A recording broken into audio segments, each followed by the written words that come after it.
potential changes to the zoning regulations pursuant to Section 8-2 of the Connecticut General Statutes. The Connecticut General Assembly has passed and the governor has signed SB 1201, an act concerning responsible and equitable regulations of adult use cannabis, quote unquote, the act, portions of which are effective on July 1st, 2021. Said act contains provisions allowing municipalities to prohibit or place certain restrictions on cannabis establishments with the exception of existing dispensary facilities and producers for medical marijuana as defined in Chapter 420F of the Connecticut General Statute. Palliative use of marijuana legislation passed in 2012 authorizing the use of medical marijuana. This temporary and limited term moratorium has been adopted to provide the town with the necessary time to develop regulations for cannabis establishments that met statutory responsibilities and promote the public general health, safety, and welfare. Number 2, 2A, cannabis, marijuana, as defined in Section 21A-240 of the Connecticut General Statute. 2B, cannabis establishment. Just for clarification, I do not say producer, right? No, you could say Making sure. Dispensary facility, producer has been redacted. Dispensary facility, cultivator, micro-cultivator, retailer, hybrid retailer, food and beverage manufacturer, product packager, and/or delivery service. 2C, cultivator, a person that is licensed to engage in the cultivation, growing, and propagation of the cannabis plant at an establishment with not less than 15,000 square feet of grow space. 2D, delivery service, a person that is licensed to deliver cannabis from A, micro-cultivators, retailers, and hybrid retailers to consumers and research program subjects, and B, hybrid retailers and dispensary facilities to qualifying patients, caregivers, and research program subject as defined in Section 21A-40A of the Connecticut General Statutes, or to hospices or other inpatient care facilities licensed by the Department of Public Health pursuant to Chapter 368V of the Connecticut General Statutes that have a protocol for the handling and distribution of cannabis that has been approved by the department or a combination thereof. 2E, dispensary facility, means a place of business where cannabis may be dispensed, sold, or distributed in accordance with Chapter 420F of the Connecticut General Statutes and in any regulations adopted thereunder to qualifying patients and caregivers and to which the department has issued a dispensary facility license under Chapter 420F of the Connecticut General Statutes and any regulations adopted thereunder. 2F, food and beverage manufacturer, a person that is licensed to own and operate a business that acquires cannabis and creates food and beverages. 2G, a hybrid retailer, a person that is licensed to purchase cannabis and sell cannabis and medical marijuana products. 2H, micro-cultivator, a person licensed to engage in the cultivation, growing, and propagation of the cannabis plant at an establishment containing not less than 2,000 square feet and not more than 10,000 square feet of grow space prior to any expansion authorized by the Commissioner. 2I, person, an individual, partnership, limited liability company, society, association, joint stock company, corporation, estate, receiver, trustee, assignee, referee, or any legal entity and any other person acting in a fiduciary or representative capacity, whether appointed by a court or otherwise, and any combination thereof. Product manufacturer, 2J, a person excluding a producer that is licensed to obtain cannabis, extract, and manufacture products exclusive to such license type, and who may sell or transfer cannabis and cannabis products to laboratories, research programs, and cannabis establishments. 2K, product packager, a person that is licensed to package and label cannabis and cannabis products.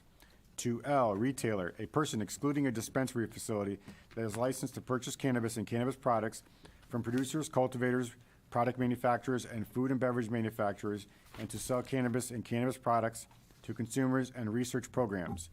2M, transporter, means a person licensed to transport cannabis between cannabis establishments, laboratories, and research programs. Number 3, applicability. During this temporary and limited term moratorium, cannabis establishments shall be prohibited in the town of Rocky Hill Connecticut, and any and all applications submitted for the approval of any cannabis establishment shall be not accepted by the Planning and Zoning Commission or zoning enforcement officer as may be appropriate. This temporary and limited moratorium will not cause to cease operations of legally authorized cannabis establishments in existence as of August 18th, 2021, the date the Planning and Zoning Commission held a public hearing for such. Number 4, effective date and term. This modified temporary and limited moratorium shall become effective on, and this is redacted, October 20th, 2021, and shall not remain in effect for more than 1 year. Redaction is stopped, and shall, new language, and shall not remain in effect beyond October 20th, 2022. Are we doing B at the same time? That's up to, it's a separate regulation. It's a separate item. But it's part of this public meeting, right? It is a public hearing, but it's, So I'll read B into the record. Proposed zoning regulation amendments, Town of Rocky Hill, proposing to change the title of section 6.0 from medical marijuana to marijuana cannabis, change to title of section 601 from producer to producer dash medical marijuana and adult use cannabis, and change the title of section 6.0.2 from dispensary to dispensary medical marijuana. Thank you. That was great. Where's your water? Do you want to run it here? so yes, very, very briefly, it's very self-explanatory, actually. You may recall that the commission put a moratorium, temporary moratorium on adult use cannabis a while back, until we learned a little bit more from the state. We do have currently in the town of Rocky Hill a medical marijuana production facility that was approved a while back.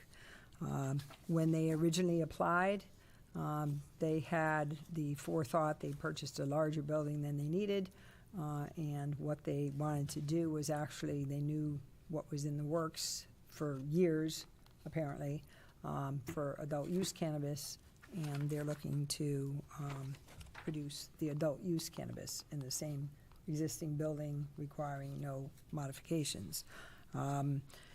We felt that modifying the moratorium just for the producer, which is the growing end of things, would be appropriate, seeing that we already have a facility that does the same thing. It's just a different use of the product.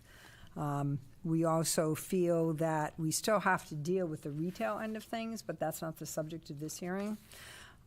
So we modified the effective date and term under section 4, and that was where a temporary moratorium will not remain in effect beyond October 20 of 2022. So this year, we must tackle the retail portion of that. But that's not being addressed today. So what we're doing is just removing the word producer, modifying that effective date language to allow for adult cannabis producers, in the moratorium. Item B is related to it, but this is strictly the moratorium right now. And I think this is because of the new policies or regulations, whatever, at the state level. Correct. Right, that were clarified, and now we are taking that appropriate action. Is that correct? Thanks. Anyone in the public who would like to address to the commission on this topic? Section A, right? Only- Section, yeah, only section A. 1A. Yep. How are you this evening? Good, how are you? Good. Mark Kaczynski here, Security Director for CT Pharma, 280 Dividend Road, Rocky Hill.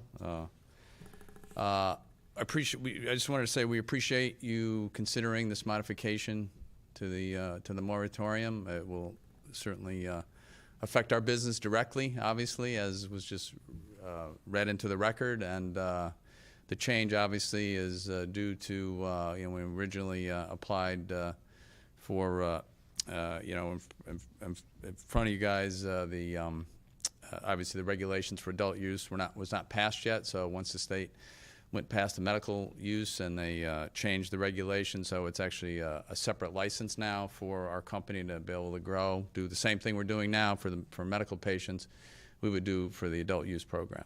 So there'd be no changes in our facility other than some more obviously construction internally to add some grow rooms to it. So we've been very happy here in Rocky Hill. We appreciate all the assistance from the town, and hopefully we've been a good corporate citizen for you guys. Haven't caused any. It's very quiet down that end of town in our area, so we like to keep it that way. So we appreciate you considering the modifications tonight to allow us to expand our business under the current state regulations. So I think the next steps are you'll have to apply for.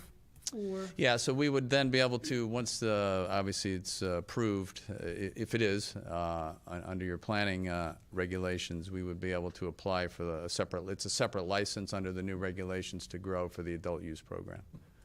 So that would allow us to get going on that as soon as possible. So any changes that would happen? No, really, no. It's just, again, the state passed the regulations, and of course as you know, Connecticut started with the medical regulations, saw how that program, and that program for the last, I guess it's probably been about 7 years now, has been doing well. Patients, probably about 50,000 patients in Connecticut now that there's 4 producers of medical marijuana which are allowed under the new regulations to apply under the adult use regulations now. And then there's also provisions in the new law for some micro cultivators and different dispensaries, and it's a whole kind of different animal than we saw with the medical program. But so, yeah, we're just going to apply for that license, which will allow us to continue growing in our facility.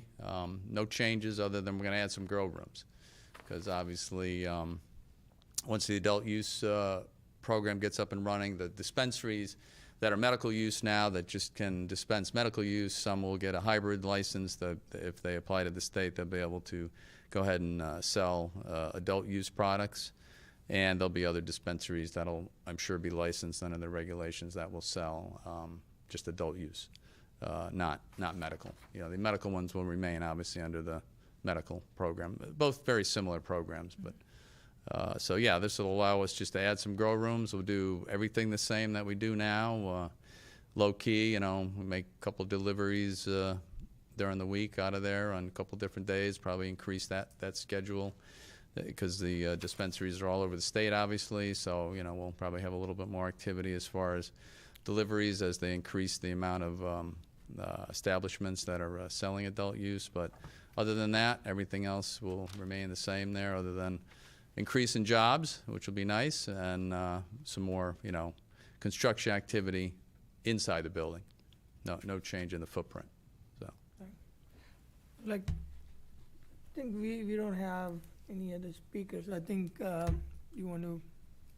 just want to give other commissioners a chance to. My only question is, how long does each of those licenses last? Do you have to reapply every year? every year we Every reapply, yes. Medical and now the adult use. That's all I have. Commissioner? Is there restrictions on competition, like areas? Like you said, there's 4 right now. Right. No, there's no restrictions on areas under the not in the medical program. So in the adult program, it's a little bit of a different animal. There are different types of licenses. There's, as you probably have read and familiar with, there's a social equity committee has now opened the application process for social equity applicants, and there's that's one set of licenses, which will be some of the cultivators, the micro cultivators, the dispensaries. There's transporters, and there's some different sections of the adult use that don't occur under the medical, so it's a little bit different program. And then as the social equity licenses get awarded, and that's by the social equity committee, part of the state legislature, then they'll be open to anyone to go ahead and apply, and but they've limited the licenses on each of the different categories, at this point, and I'm sure they'll increase them as time goes, but right now there'll be several rounds of the different licenses that they will grant, and there's no geographic,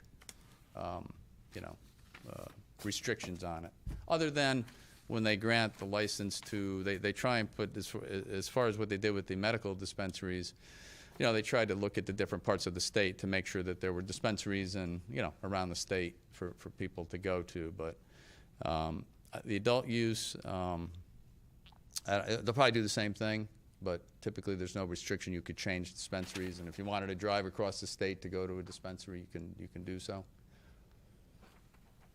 That answers my question, thank you. Okay, thanks. Commissioner Robbins? I don't have any questions.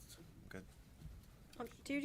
Will you do any compounding there, or make any products there, finish? I don't know if we call it compounding, but we make a wide range of products. We have we just started to do some edibles, which we really weren't involved in, and of course we have tablets, we have tinctures, we have just kind of many forms now of really common use, medical products, just like Pfizer would make, right? Just different types of delivery methods and different types of products.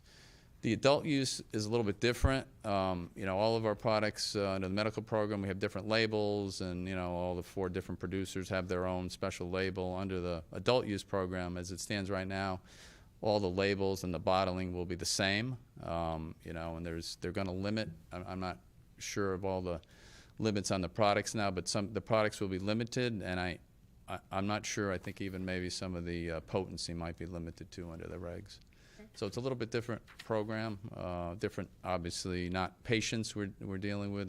It's But I'm adult. just curious too, are you gonna have smaller containers, childproof, or? All of our containers now are childproof, safety sealed. Yeah, that's all, and they'll be the same with the adult use products that the state has allowed.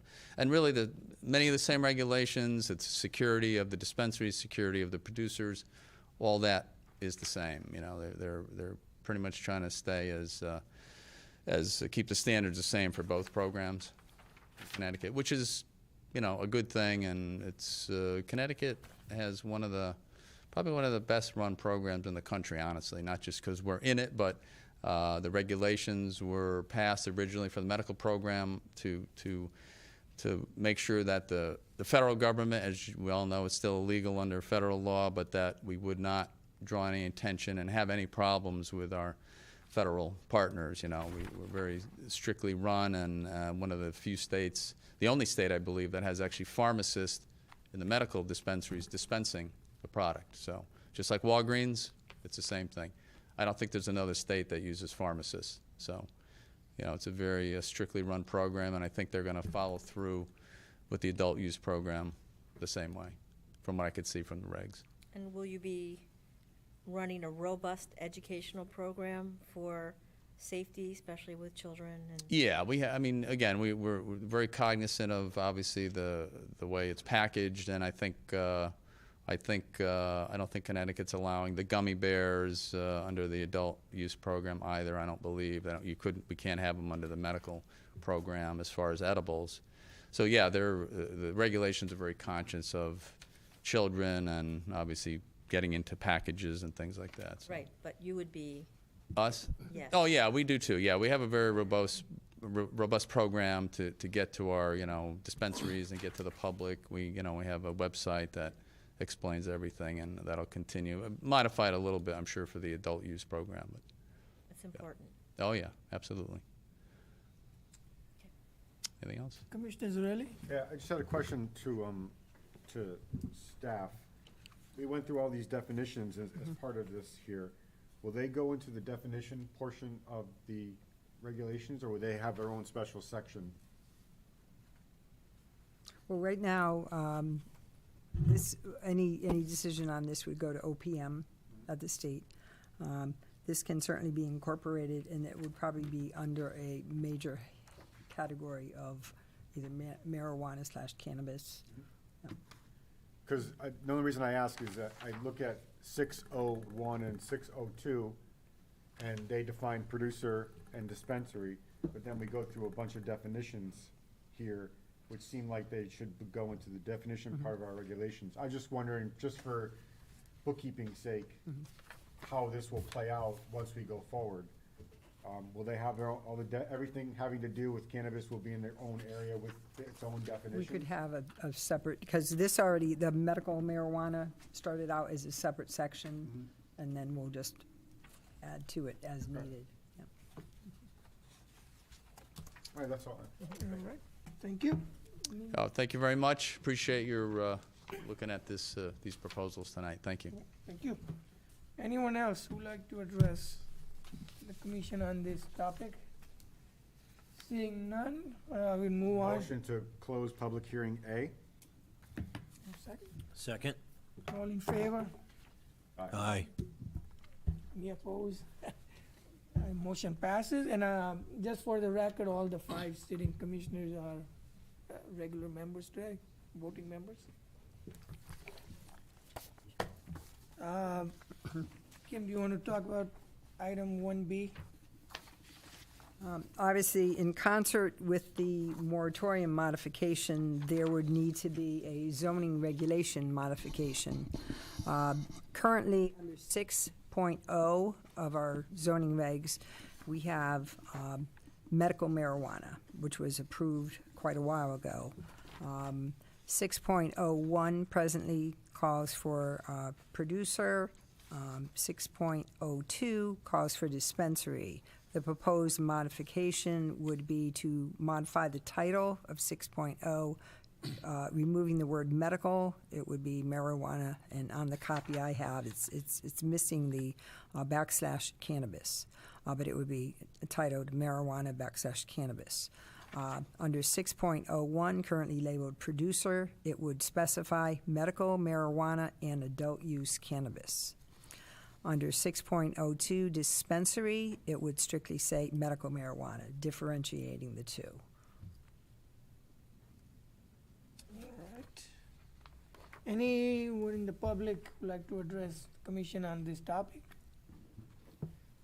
Strictly the title of the sections, everything else remains the same.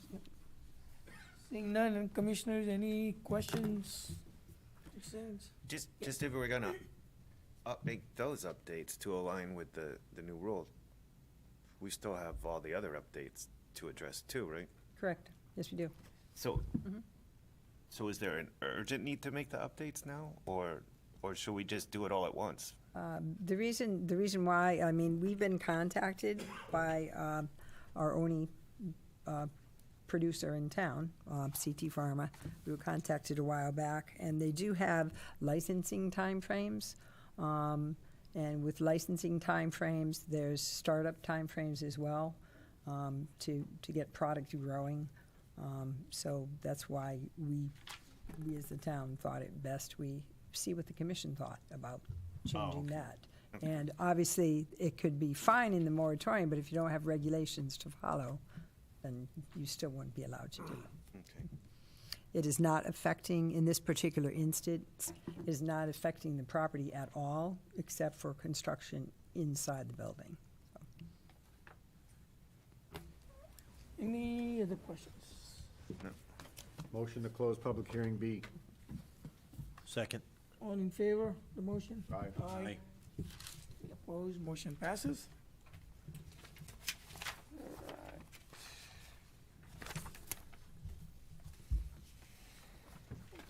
Call the regular meeting to order. Public comment, items not on the agenda. Anyone in the public who like to address the commission on items that are not on the agenda? Seeing none, we move on to consent agenda. Can I have a motion, please? Motion to approve the consent agenda. Second? All in favor of the motion? Aye. Any opposed? Motion passes 5-0. Agenda item 5A. proposed modification to an existing temporary moratorium, Town of Rocky Hill. The Connecticut General Assembly has passed, and the governor has signed SB 1201, Public Act 21-1, concerning responsible and equitable regulation of adult-use cannabis, quote-unquote, the Act, portions of which are effective on July 1st, 2021. Said act contains provisions allowing municipalities to prohibit or place certain restrictions on new cannabis establishments. The proposal would eliminate producers from the moratorium definition of cannabis establishment, and the applicability would run from the date of approval of item 1A, if applicable, through October 20th, 2022. Motion to approve as read. Second. Thank you. All in favor of the motion? Aye. Any opposed? Motion passes 5-0. Thank you. Agenda item B, proposed zoning regulation amendments, Town of Rock Hill proposing to change the title of section 6.0 from medical marijuana proposing to change the title of section 6.0 from medical marijuana to marijuana/cannabis, changed to title of section 6.0.1 from producer to producer dash medical marijuana and adult use cannabis, and change the title of section 6.0.2 from dispensary to dispensary dash medical marijuana. Can I have a motion? Motion to approve as read. Second. Thank you. All in favor of the motion? Aye. Motion. Any Agenda opposed? item Motion C. passes 5-0. Thank you. Agenda item C, referral under section 8-24 Connecticut General Statutes, Town of Rocky Hill to lease additional 48 square feet for equipment housing with bollard protection to be added to the existing 400 square feet to Crown Castle on behalf of applicant Dish Wireless in the rear of Fire Company 2 located at 52 New Britain Avenue in the C Commercial Zoning District ID 08-354. You want to give a background? This is a statutory referral under Section 824 of the statutes. What this is really regarding is a 48-square-foot lease, a land lease, to the rear of 52 New Britain Avenue. 52 New Britain Avenue is Company 2 in the Rocky Hill Fire Department. Presently, to the rear of the fire department is a cell tower. Dish TV is looking to, through Crown Castle, to locate an equipment box a few inches off the ground with cabinets for their equipment to service and be ancillary to the antennas on the tower. Where would that, is there a picture of that? I put something, Yeah. there's a vicinity map showing the location in your packet, so in case those of you don't know where 52 New Britain Avenue is, a generalized area, and the building didn't come out well, but a generalized location of the area, the tower site, and then detail as to where it's going to be. This has already been run through our fire marshal and our fire chief in Rocky Hill, working with Crown Castle and myself. I do have a plan of the fire department property itself if you wanted to see that as well. So Kim, for reference for this is not a approve or deny, it's a referral, right? This is a referral. This would go back to town council because town council must act on that lease of 48 square feet. So procedurally, what is it? Do we make a motion to approve it, or? You're making a motion to either act favorably or not favorably, and why. Okay. Kim, is this area fenced in? The area with the utility boxes will be with bollards around it. So For is safety the reasons. existing cell site fenced in and secured? The tower, Tower's not. no. No. And is it gonna be where the boxes are already located outside of that? You see the tower on the last page? The tower is the circle on the This last isn't page. secured. Is a fence around it? No. No, there isn't. Yeah, there's a fence No. around this part. That's There's a fence around the new utility cabinet. Yeah. The new cabinet that Dish TV wants to put up. We have the plans. The plans were just, it's a minor modification that was just signed this evening. I can certainly provide you with other pictures if you'd like to see it. But this would be on the ground, a couple inches off the ground, as I said, with protective bollards around the cabinet. Is it gonna come out into the parking lot area? Not beyond the corner of the building. You can see the corner of the building on the plan, off to your, Okay. as you face it, off to your left.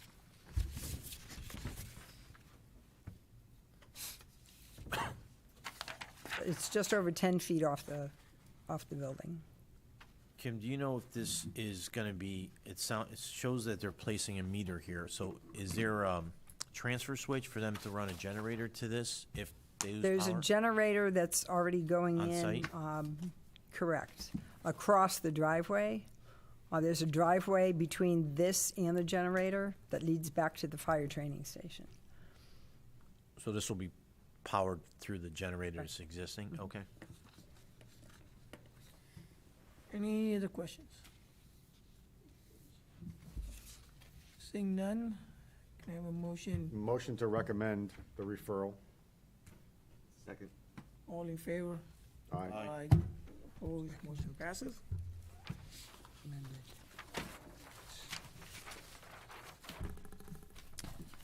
Item 6, any other business? 6A, we have bylaws, review and possible decision. Yeah, but those we were going to do next month? Yep. Is that correct? Zoning enforcement? Well, with the spring here, we're anticipating people are getting out more, walking around more, so we're seeing more things. People are seeing more things, reporting more things. Right now, it's primarily blight complaints that we're getting, but once the weather does warm up and stays warm, we're gonna be getting the tall grass complaints. And we have on our radar those that are frequent flyers, so to speak, with respect to that. We are seeing a rash of commercial vehicles, and I know I've had conversations with a few people recently about commercial vehicles. Commercial vehicles now, if they're on your yard, on your property, they may need to be screened depending on the size, and they may need to be enclosed. But we have a town ordinance that had been changed a while back, around 2014, 2015, which now allows for overnight parking. So what people have been doing, and we certainly don't advise people to do this because we'd like to keep the streets clear if we can, but people are parking these large commercial vehicles on the road, and that's not a zoning violation. You can park your trucks and things on the road, and we can't enforce that. So that's been a consequence of the ordinance change. People How are, does that get changed to, so it's quote-unquote right? Change it back. we would have to. Who does that? Well, that's through the town council. And it was discussed ad nauseum when they changed it. Because we said, okay, now you're taking the zoning violation and you're basically saying it's okay to bring your 18-wheeler home, and people do. Yeah. And they park it on the road, and it's not a zoning violation. As a commission, can we refer to the commission, to the town council You saying can that? express concerns, yes, yeah. Is that something that we should do as a commission and say, you know, our staff is seeing more and more of this commercial activity sitting on roads, and we'd like to refer to you that it's a concern, or Yeah, I mean, Safety concern. I think we'll we have some can, type of dialogue and basically push up. yeah, I mean, I think what we can do is, you bring it to our attention and say, we have seen in a couple of months, and, all this while, We can also check with police department to see if there've been complaints concerning commercial vehicles. I know in the past we have had neighbor disputes over commercial vehicles, and people would put their commercial vehicles on the street. You don't have to park it in front of your house, you can park it down the road, and they've done that. Or they've said, okay, so-and-so can't get out of their driveway, let me park it over there. And it's just jacked up the neighborhood disputes. Also, emergency vehicles trying to get down the road with a large commercial truck on the side of the road. It's very difficult to do, if not impossible, so. So I think we can- What's the proper way to escalate this concern? I would reach out to emergency services also to get their take on it, and then put something together for the Correct. council, and then, I think for us, we should have some data that shows like, this has been happening. As you said, follow up with safety people, follow up with, police, follow up with your own, and also complaints from residents. You can compile all that. we have To plenty. show You that. probably have plenty. We have plenty of those. Yeah, The previous reg was that you couldn't park through the whole night. You were Yeah, limited after a certain hour. after like 2 o'clock to It was like 1 or 2 a.m. to 5 a.m. It And was the something. police department is who presented the change, because they said that they couldn't ticket the cars unless, it wouldn't hold up in court unless they were there the whole time to prove that the car never moved. So you couldn't ticket a car at 4 in the morning and say that it was there between 2 and 5 and never moved, unless you physically were there watching it. Yeah. So then the tickets didn't, so they said just get rid of the rule, because they couldn't ticket the cars. But Well, if we maybe- go to say, commercial, note to commercial on the road, But, then it doesn't matter what time of day. so it you is. just want to implement commercial vehicles? Yeah, Right. just commercial. Trucks, This is not all- commercial I- big, I'm yeah. speaking for myself, but Yeah. commercial, I mean, I want to be in harmony here with everybody else, but I think it's So- just commercial right So now. if a car was parked on the side of the road at 4 in the morning, they couldn't ticket it because they had to They prove it? could, but if you fought it, they would lose, because you couldn't prove that it was there the whole time. So if it's even there for a half hour, isn't that I ran No, in to get 'cause- get a coffee and then ran out. at 4 in the morning? Really? Oh, my, Yeah. people work night shift. Not at your house, like at your house? I got a lunch. so I think we can talk about that and see what the consequences are. And I mean, I think, as you pointed out, if police had brought that up last Yeah, time, it was maybe their- we get their their input, concern. and then Maybe I'll see. speak to probably the patrol lieutenant over there to get more information on the history Yep. of the change Right. to start with, and then tell them what our concern is, and then, I'm just trying to think how you can word that for commercial. That'll be their issue. Anything else on, also a rash of unregistered vehicles. We've been getting a lot of complaints on that as well. And as I said, gearing up for the tall grass complaints, because invariably we're gonna get inundated with those with the wet weather, around the corner, and then hopefully the warm temperatures coming sometime, I hope soon. So, anything else? That's it. that's it for that. Minor modification? Just signed this evening was the land lease area. As far as the site plan, I've approved that as a minor change to the rear of 52 New Britain Avenue. You want to talk about PIC? Sure, let's talk about PIC. We had a meeting on the 16th. Yep. And the reason why we had to switch this meeting, create a special meeting for this one, was because of regulation changes. Regulations changes require a 30-day notice to the regional planning agencies, and the timing with February being a short month, we didn't have enough days between the deadline and the regular meeting to do the 30-day notice. So we had to push this meeting back, so. Plan, where did my PIC stuff go? I have it here. On the 16th, we met, we're trying to have meetings that basically have a focus instead of just dealing with the spreadsheet, if you remember the spreadsheet. So we were discussing complete streets topics. We talked about road diets as far as taking roads, for example, and this is a poor example only because it's a state road, and it's difficult to do with a state road, Celestine Highway.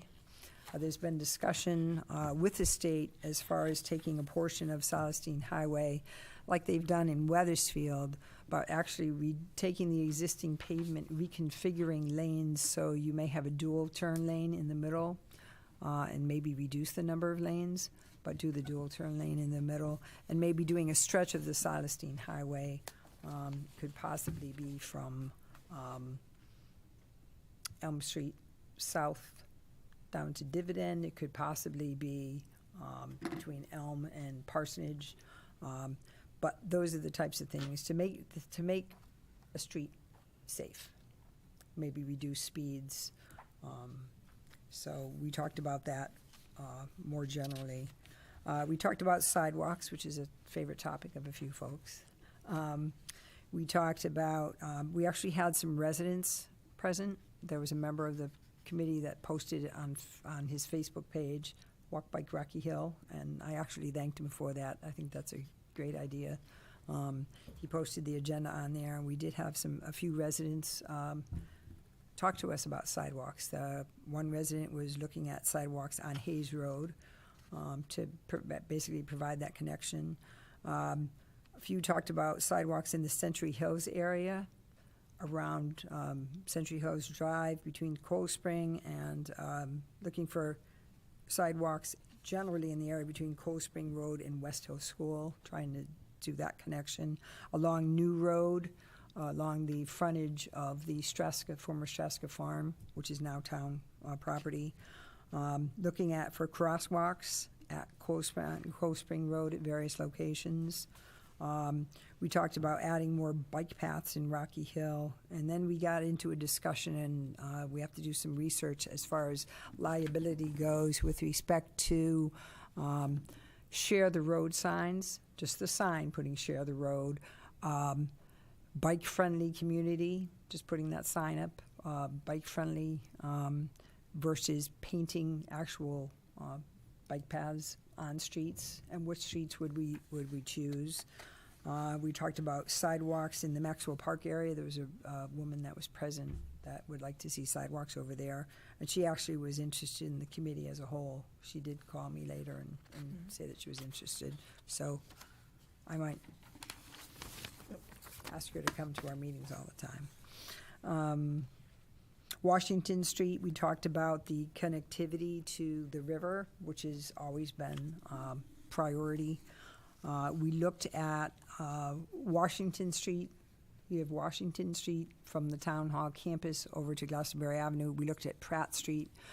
Pratt Street has some interesting issues with respect to grades. If we go Pratt Street, we'd have to cross over probably on Belden, and there's a culvert there that is in a sad state, that if the culvert goes, that whole area is going to be an environmental nightmare because of the brook right there.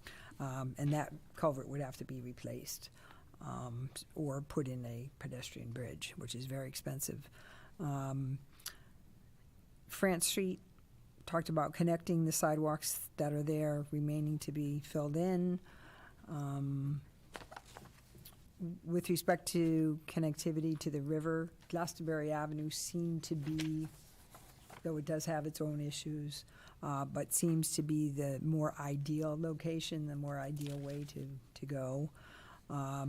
There are some plans in the works right now for some projects along Glastonbury Avenue that you'll be seeing shortly that do have sidewalks on them. Keep in mind, Glastonbury Avenue is a state road, and some of the homes being older are closer to the street. So there may be easements needed, so that presents its own challenges.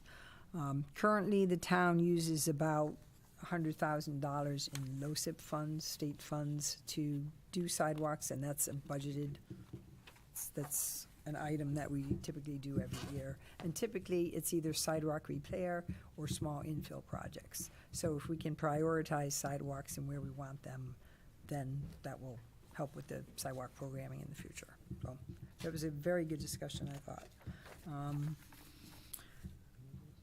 We also talked about accessibility. So if I can just see, if I can just mention the outcome of all those, the priority. So Oh, I okay. think the priority that we discussed, that we want to get these things done, is the Glastonbury Ave and Washington. So those are the two. Glastonbury Ave in Washington, Hayes Road is easily done. Is being planned And that anyway. may be, Stuff. That's yeah. infield. yes. But these two are the ones that we decided that we should focus on and get those things done. So I think town staff is going to look at and see what can be done in, 160.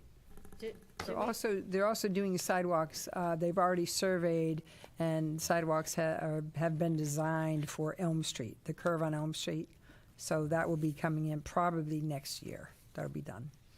Do we know, are there any community members with certain needs to get a sidewalk in sooner than later? Anybody with accessibility needs, wheelchair level, come forward or say? No one has come forward to our knowledge, no, not that we're aware of. Okay. No. We did talk about accessible sidewalks, because the walks under complete streets and that whole concept of complete streets, the streets, the sidewalks, bikeways, what have you, has to be accessible for all. We're talking wheelchairs, we're talking people with canes, we're talking, sight impaired individuals, people with hearing impairments, young, old, what have you. So we did mention the standards for wheelchair accessibility. Every 200 feet, you have to have a 5 by 5 foot square of pavement to make sure two wheelchairs can comfortably pass each other. So Which can be a driveway. it can be a driveway. Can be a yes. driveway, yeah. Yep, yep. So, Kim, in harmony with all this sidewalk talk, can we still get high up on our priority list how this commission deals with sidewalks and commercial development? that too would be, and Steve Sopelek and I just talked about that, because I mentioned the ordinance, because he was talking about sidewalk waivers, and I said, under the town, once again, a town ordinance, it allows for contributions to a sidewalk fund if you're doing a subdivision. So where you just have a single lot being developed for commercial use, if you don't want sidewalks there, or you're saying, okay, there's sidewalks on the other side of the street or a nearby crosswalk, we would like a contribution to a sidewalk fund. Right now, you really can't be doing that until that ordinance is changed. Can So we get that's a that going priority. also, if we Yes. can, please? Yes. Just because commercial development means possibility of helping us out in the town, so. Correct.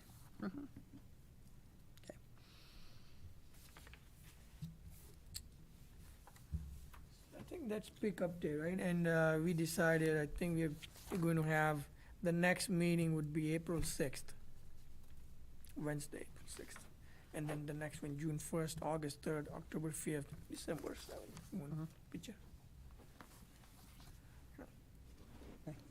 So, Do you have anything else to add, Dimple, as far as? no, I think that's, I think what as you said in the beginning, we now we're trying to focus on things that we want to get done and show some results, because we have been talking and talking, so I think that's why we started focusing on certain aspects of walkways or sidewalk and say, get these things done.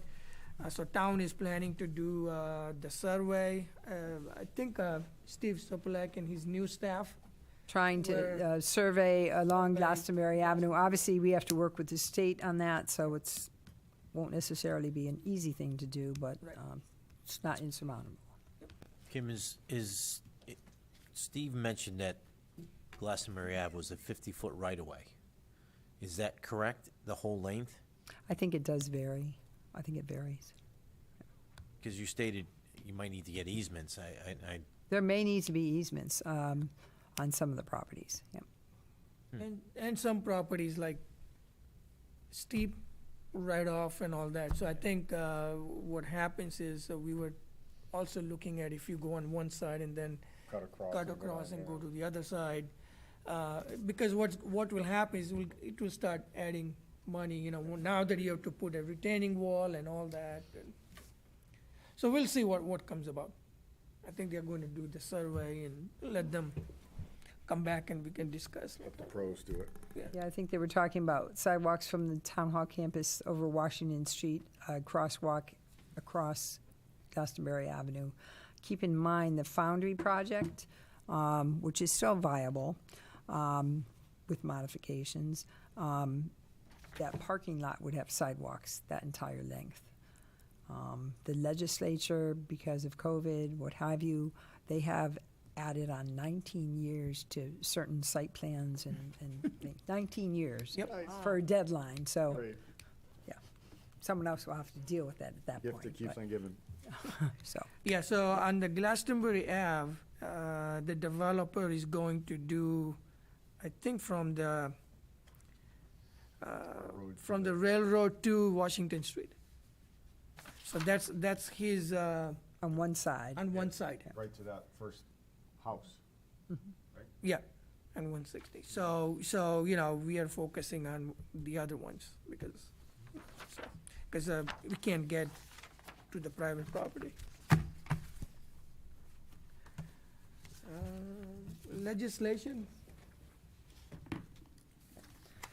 Just recently, I believe it was yesterday or the day before, I think it was yesterday, the governor signed House Bill 5271, which basically takes the, I have it, a few things here, which basically takes the outdoor dining that we had under COVID and extends it until April 30th of 2023. We're in the process today. We contacted all those that had received approval under governor's executive orders for outdoor dining under the COVID executive orders to see if they're looking for any modifications, to remind them if they're going to be erecting tents that they do need to do so with building permits, to make sure they're not lacking handicap accessible spaces, and to see if there's going to be any modifications with what they had approved in the past. So we just made that contact today. But in addition, this House Bill, now Public Act 22-1, tells municipalities, you shall, and the word is mandatory, municipalities shall, on or before May 1st of 2023, allow in your regulations for outdoor dining to be an accessory use to a food use as of right with an administrative site plan process. It's not a special hearing, not a special permit. It's an administrative site plan process.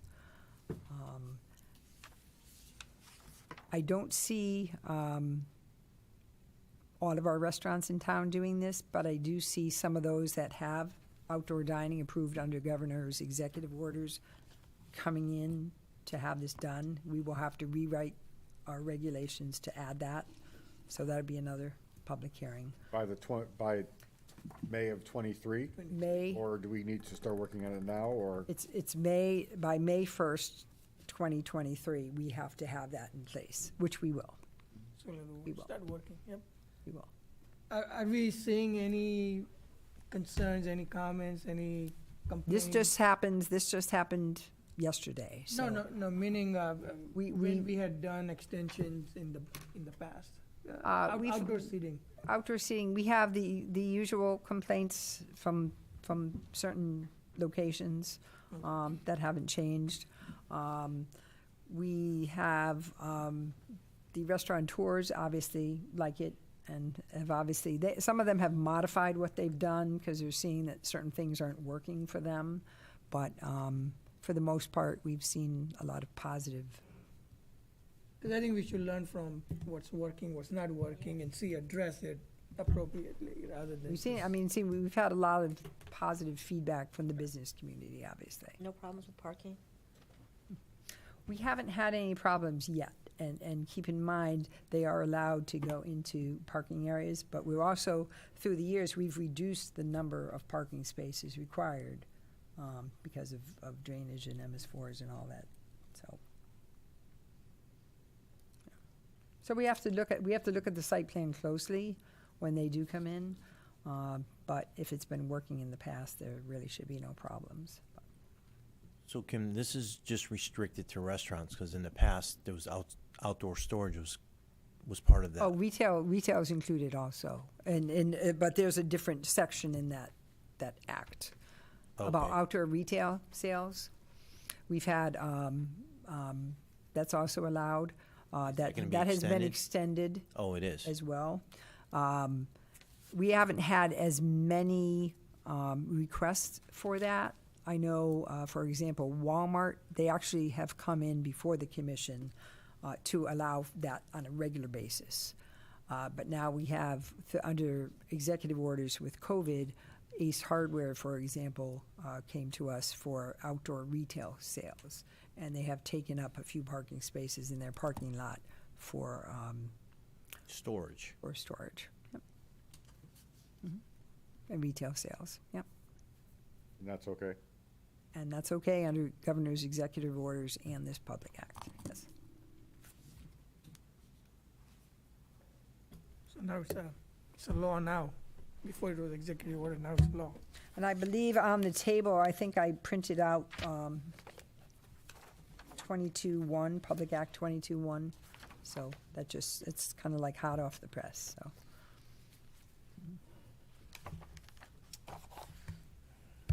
All right. Communications, item 7. Let's see. Just for your information, I did put in the land use training guidelines again. I know I've given it to you in the past, but I wanted to make sure you're aware of that. It's mandatory training now, coming up next year, starting next year. We do have a training session tomorrow evening, just to remind everybody. 6 to 8:30, town attorney, who's now with Holleran and Sage, is our town legal firm now. Morris Boria has since left Room McGuigan and gone with Holleran and Sage, so he will be doing the training tomorrow evening, 6 to 8:30 in this room. There will be refreshments for those that want refreshments. Is tomorrow land use training, or was that ethics training? It's more like freedom of information, ethics, Robert's rules. Yep. It's for all boards and commissions. We do have a regulation being submitted to us from the town of Glastonbury for review. They also have, they're doing an outdoor dining regulation, so you might want to take a look at that. They're also doing a cannabis moratorium and creating a architectural site plan review process, so.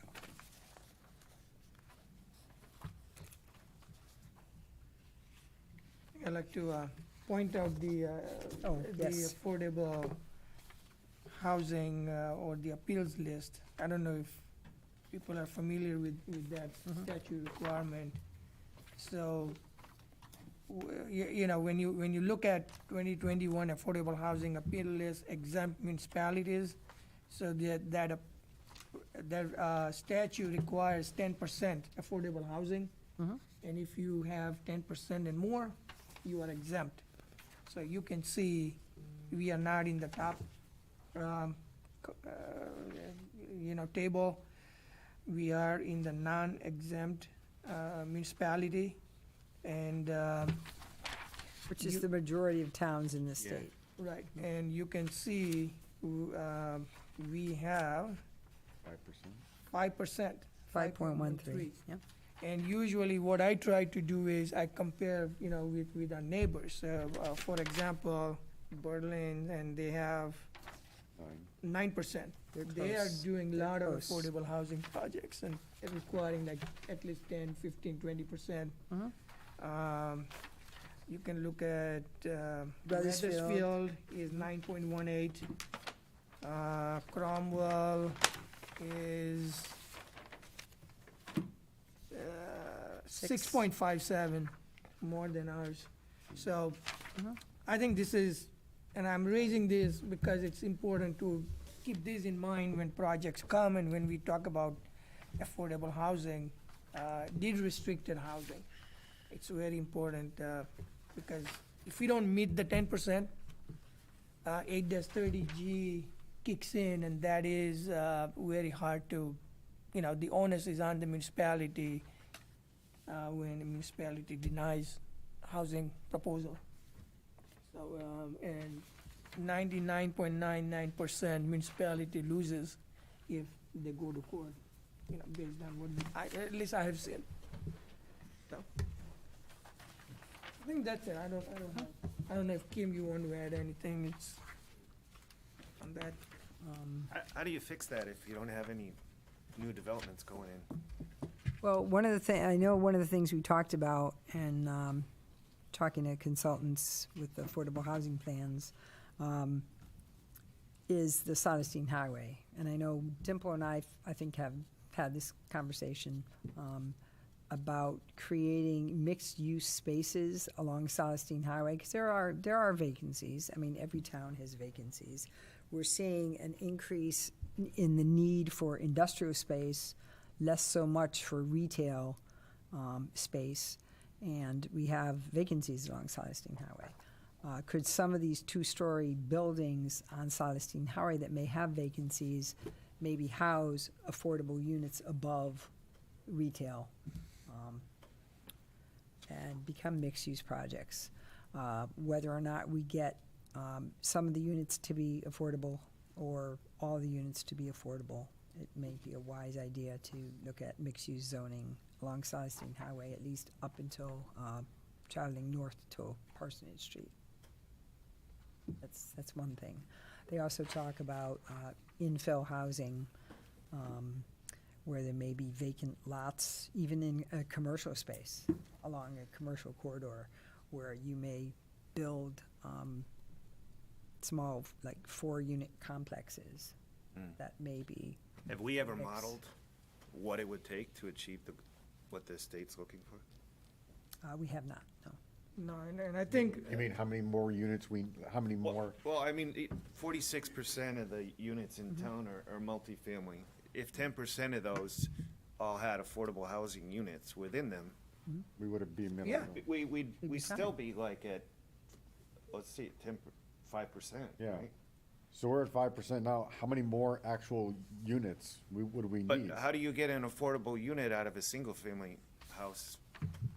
to make You it- not can- even you make a can- dent? I mean, Not we even got- make a dent. create You got some and- of the two-family houses down the south You end. can but- create affordable accessory apartments, I'm sorry, as defined by statute. You can actually say, we have an accessory apartment regulation, we don't have an affordable accessory apartment regulation. Accessory apartments make a unit more affordable for a property owner, not affordable as defined by statute. We're not taking rents of moderate to low-income individuals per se, as defined by, HUD. But it does make it easier to pay your mortgage. But in order to qualify under this, 830G, it has to be affordable as defined by statute, which is different. But you can create an accessory apartment. I don't know this, but is there an incentive for a current landowner to convert units to affordable? Does the state incentivize current landowners? Not, So if I'm a, John Q. Public who owns 10 units on one side of town, does the state incentivize me to convert 2 of them to affordable? not that No, I'm aware of. I haven't seen that. So I there's no think, program to right, I mean, convert what we already have without them actually coming before us with a site plan and saying, we want to make a change, and then we Right. force them to do it or whatever. just to answer your question, so I think we have total assisted units is like 454. That's what it says. You know, Have to double that. so, yeah. We'd So have I to think, double that. right, and total units, we have 8843. So, yeah, I think when we got Altera project and all those, I think we missed that opportunity there. Yeah,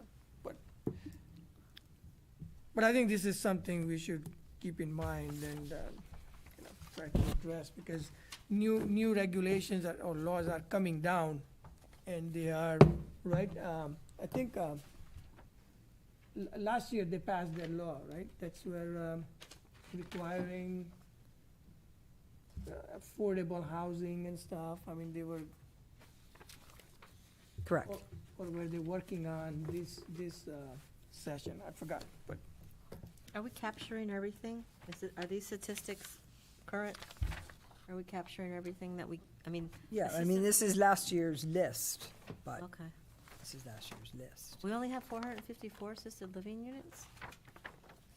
Not assisted living, that's different. Oh, assisted. You're talking, there's assisted, Oh, okay, total assisted units. yeah.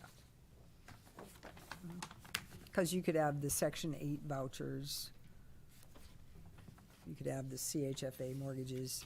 Along the top, on the first page, it tells you what the categories are. Rental assistance programs, CHFA, USDA mortgages, deed-restricted units, government-assisted units. And it's not on the top of the page where Rocky Hill is listed, but it's on the top of on page 1, you'll see the categories. Looking for my agenda. All right, moving on to item 8, approve bills. Don't think we have any bills. Motion to adjourn. Second? All in favor? Aye. Motion passes.